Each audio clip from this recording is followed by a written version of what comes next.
Çok güzel, harika.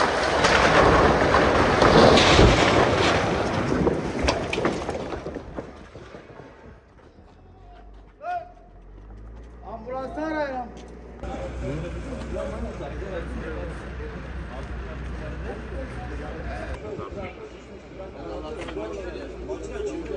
Sen niye makineyi içeride bırakırsın? Hastayım işte.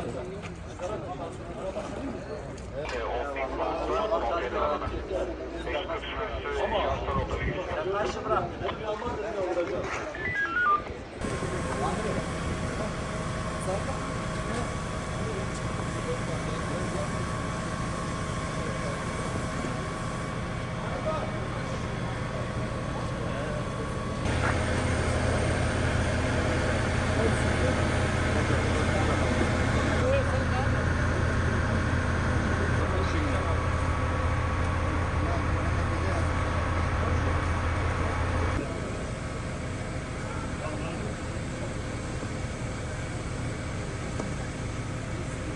Hacı abi.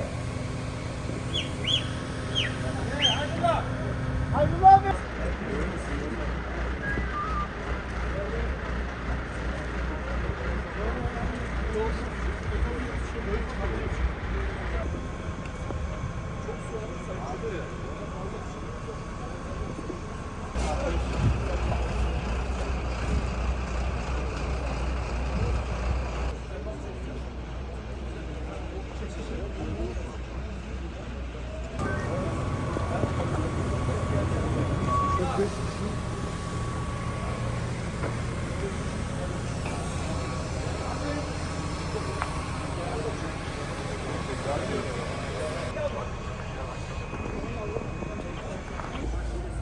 Çok bir şey yoksa önemli değil, çöker artık.